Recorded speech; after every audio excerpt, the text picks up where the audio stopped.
Hello and welcome. This is James Blanchard Cisneros at your service. Today I will be reading the August 21st post and making a couple comments on it, and I trust that it will assist both of us on our journeys. Here we go. How many times in the past has something negative happened to us or that we have been a part of, yet later through introspection we realize that the experience only helped us become more peaceful and wiser beings? If that negative event assisted us in our growth, our self-realization, then wasn't that negative event or experience actually a positive experience? Should we not be bowing in gratitude to our past self for the courage and fortitude it took to assist us in becoming who we are today? I know I am. I know that when I look at my younger self, I am grateful for what he perceived he had to go through to assist him in becoming me. And now, when I go through what he went through, instead of perceiving things in a negative light, I now simply smile, appreciate the moment, how the moment is manifesting itself, and then in full trust, I offer gratitude for it and move on. And because now my present self smiles, I know my future self will laugh at all I once took so seriously.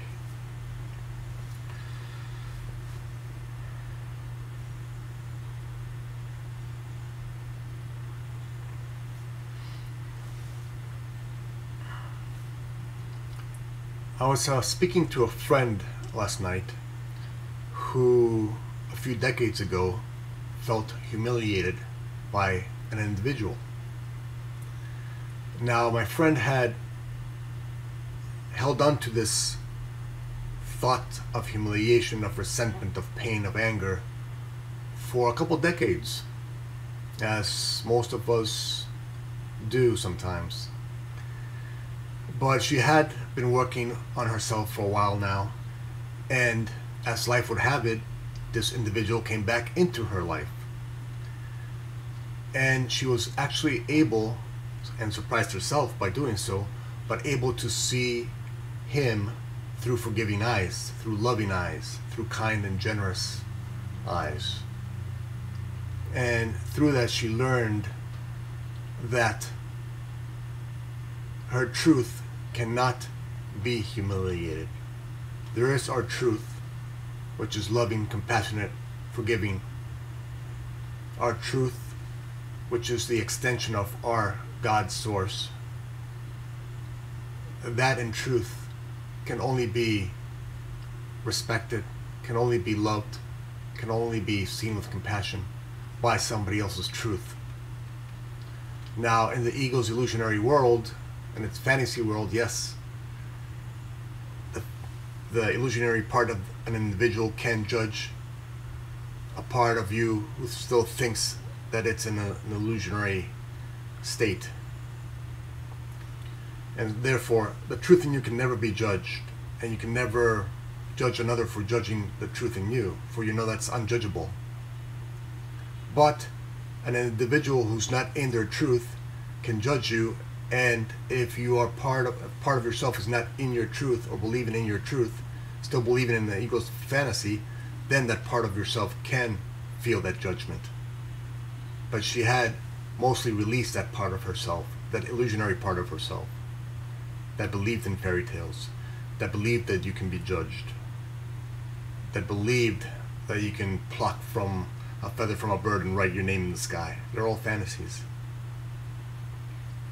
They're equally fantasies.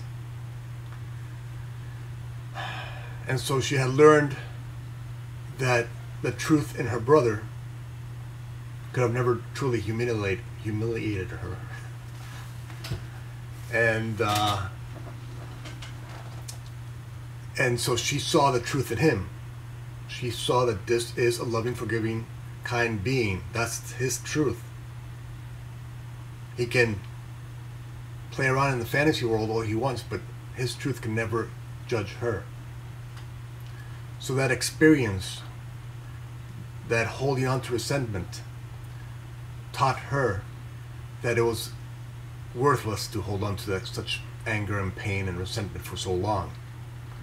But it was only because she held on to it for so long that she realized that it was useless to do that. And therefore, that holding on to the resentment and anger and pain actually became a gift to her, because it taught her that this is not something she needed to do. But it was only because she did it that she learned that she didn't need to do it, if you know what I mean. And so her final result was that she was able to see the truth in her brother, and she was able to, in her mind, offer him gratitude for bringing that experience to her. For if that experience was not brought to her, and if she did not participate in that experience, then she would have never become who it truly is now, who she realizes she truly is now. And so she became thankful to that individual who participated in the humiliation. And not only that, but she became thankful to her past self for going through that whole pain, anger, and resentment by holding on to it and realizing that she didn't need that kind of stuff. And now, in this present moment, she now sees that humiliation just like any other judgment. She cannot be humiliated now. She cannot be judged now, because she knows that her truth cannot be judged or humiliated, or judged in the thousands of ways the ego would try to have you judge another human being. The truth in you can never judge another human being. That is impossible. The fantasy part of you, that ego self that you still believe is true about yourself, can. But that's just a fantasy. And sooner or later you would realize that it's a fantasy, once you play in it long enough, as she did. And so, my friends, today, let us offer gratitude to our past self, regardless of how much pain, anger, and resentment it carried through with it. It did that for us, so that we can learn that that is not truly us, and neither is that what we desire for our lives.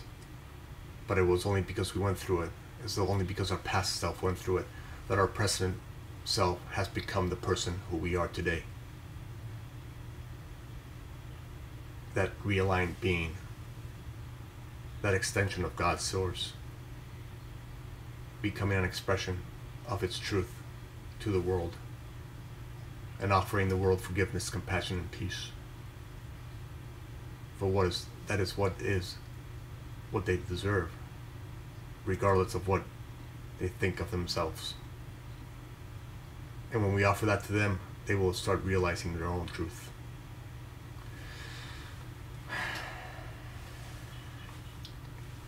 Thank you very much for joining me today. I love you very much. If you would be so kind as to like or comment on the video, it would help with the listing from what I hear. And if you would like to ask any questions, I will be delighted to try and offer a response. It would be my honor. Again, thank you very much, and I love you, and God willing, we'll see each other tomorrow. Peace.